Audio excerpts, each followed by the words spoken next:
Are you an artist, a filmmaker, or an influencer looking to move to America but don't know how?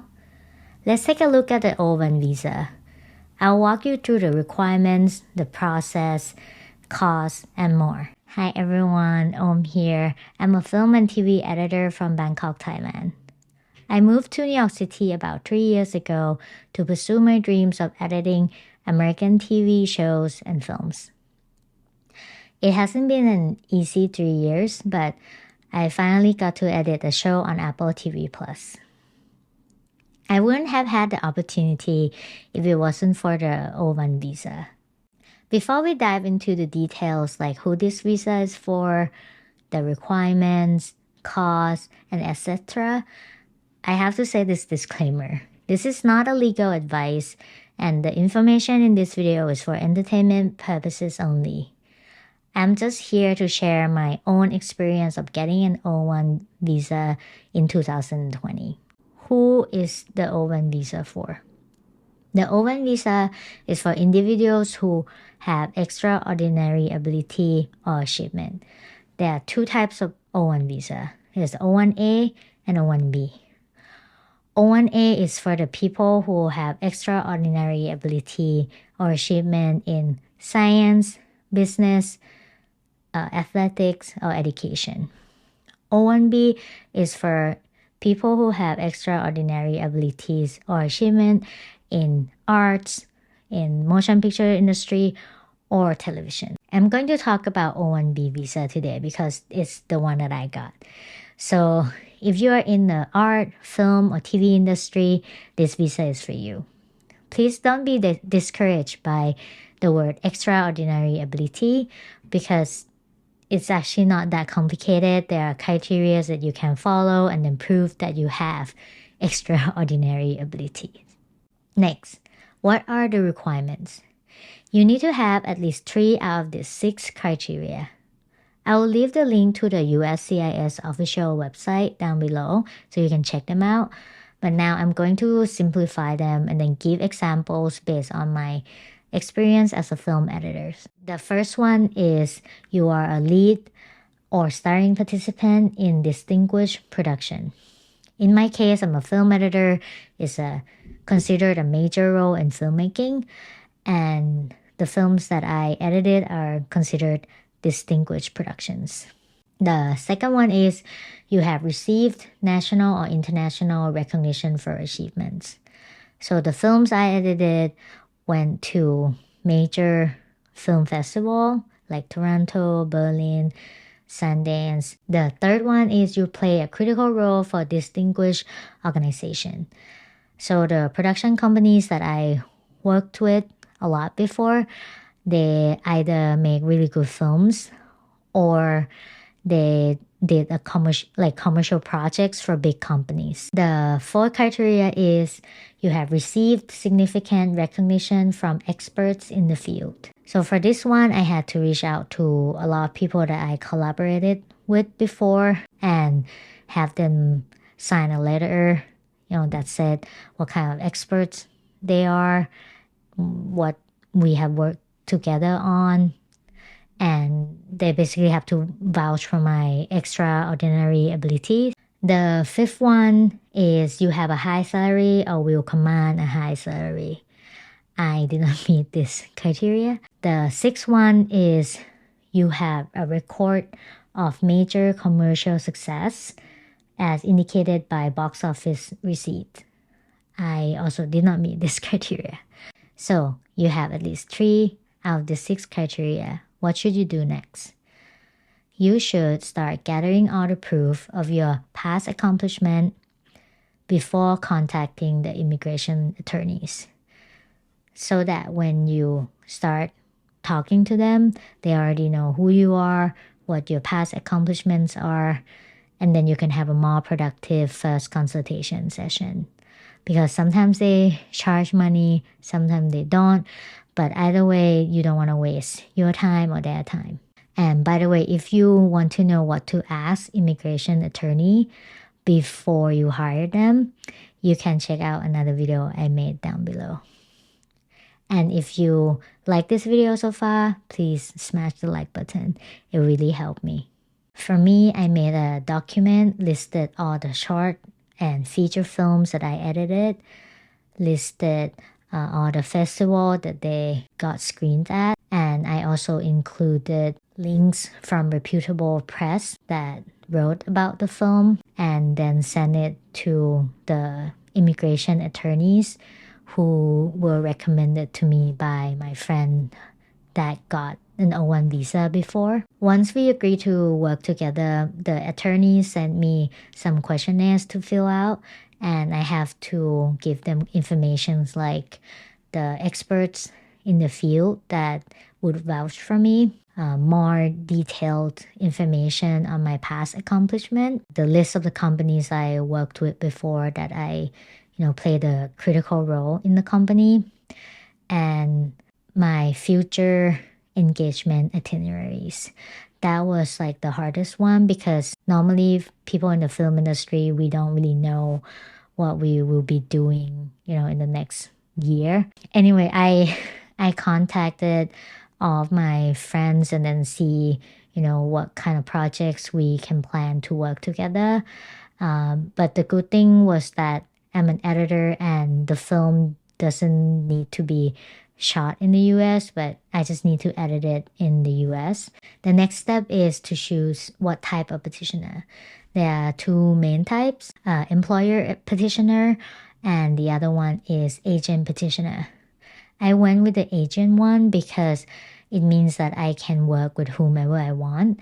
If you choose the employer one, it means that you can only work for that employer. Next part is consultation. Because I'm in the film and TV industry, I need to get peer advisory opinion letters from both AMPTP and IASI.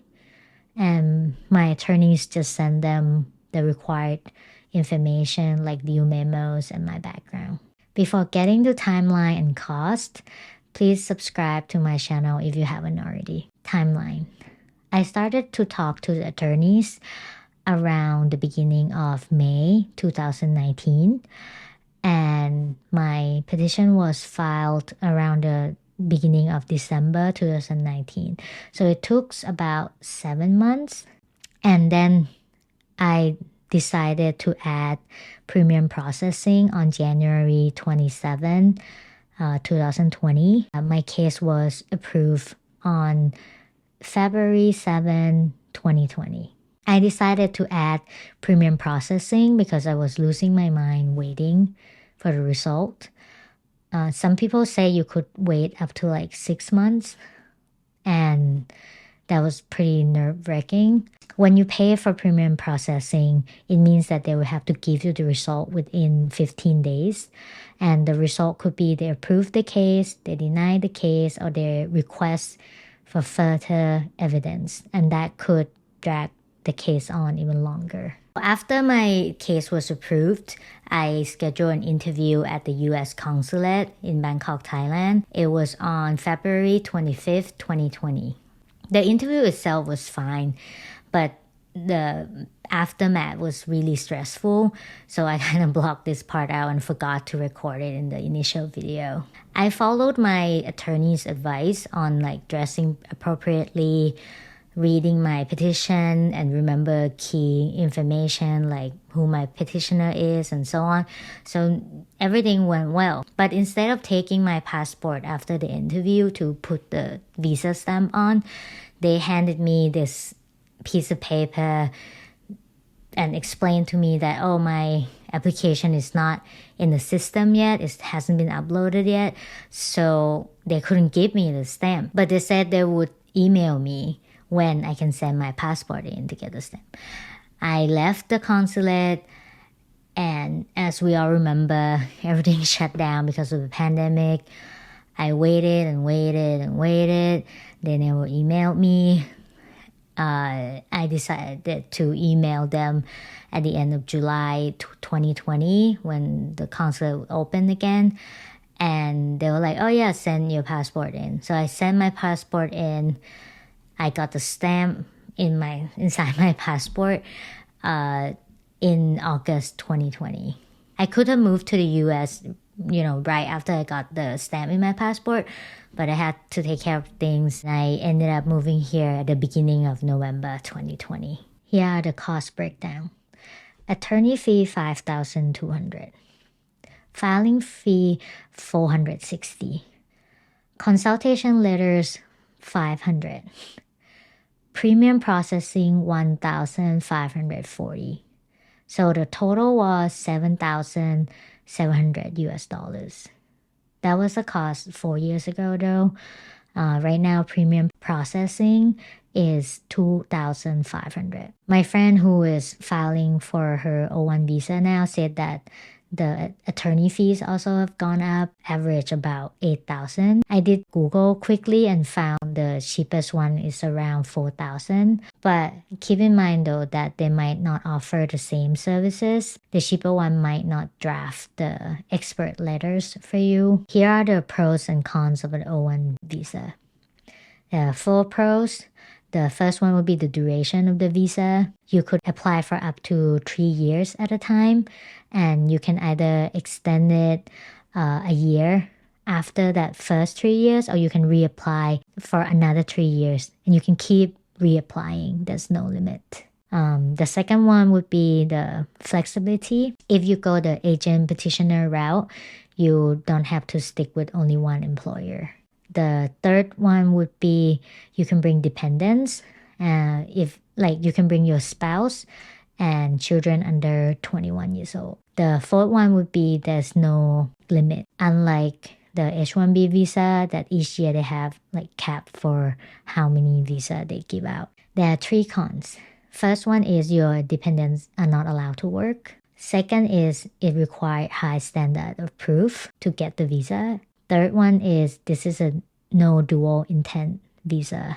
So even though you could apply for green card afterwards, this O1 visa is a no dual intent visa. Almost all the people I know who got the O1 visa studied here before. I didn't though. I did not study here. I also haven't lived here before. So please don't be discouraged.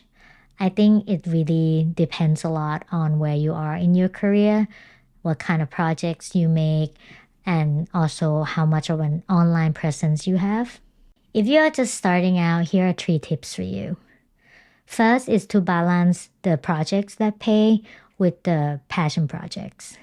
You definitely need to take the projects that pay so that you can pay your bills and save up for the legal fees and all that stuff.